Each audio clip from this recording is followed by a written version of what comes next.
on dit que on ferme la porte, quoi. On ferme la porte, il n'y aura pas d'unification possible. Par contre, ça apparaît dans la faiblesse. Ça veut dire que cette personne peut facilement changer d'avis, cette personne n'est pas sûre vraiment de ce qu'elle fait. Euh, voilà, elle agit complètement sous le coup de l'émotion. C'est quelqu'un qui agit complètement sous le coup de l'émotion et qui se laisse complètement mener par ses schémas, par sa blessure de trahison, de rejet, qu'importe en tout cas. En tout cas, il y a une blessure très très vive, mais c'est un point fort pour lui parce que ça va peut-être l'amener à une nouvelle trajectoire, un nouveau chemin, des nouveaux projets. Ça m'a l'air quand même, ça m'a l'air positif pour lui quand même. Mais par rapport à toi, bon, on n'est pas dans des énergies favorables pour une union sentimentale, vous l'aurez compris, hein. Alors ici, dans tes forces à toi, on a le 7 de denier à l'endroit.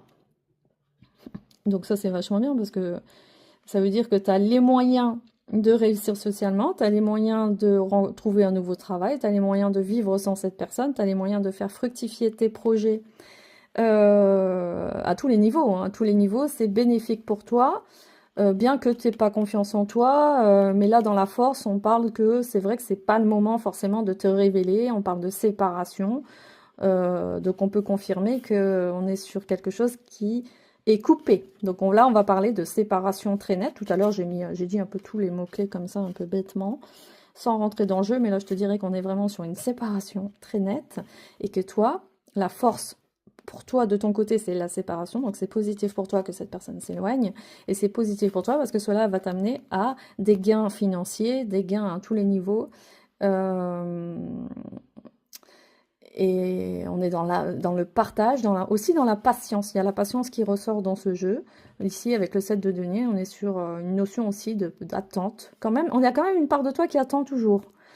Est-ce que c'est ta force? Moi, je mettrais ça dans la faiblesse, mais là, ça ressort dans la force. Donc, l'attente, la patience, ça veut dire que tu es capable de laisser le temps à cette personne de se régénérer, de sortir de ça et de prendre tes dispositions. Donc pour l'instant, tes choix sont pas très clairs. Mais c'est une force pour toi, la patience, le fait de te mettre un peu à l'écart, de ne pas trop te révéler, de ne pas... voilà, de pas trop agir dans cette décision. Au niveau de la faiblesse, ici, on a la lune à l'endroit. Au niveau de la faiblesse, ça veut dire que malgré tout, tu restes attaché à cette personne, malgré la distance. Ça veut dire qu'il y a un lien fort, vous pensez quand même, tu penses fort à cette personne, malgré la froideur, la distance. En tout cas, au niveau de l'inconscient, il y a quelque chose qui se joue au niveau de l'inconscient, malgré les oppositions. La faiblesse dedans, c'est que ça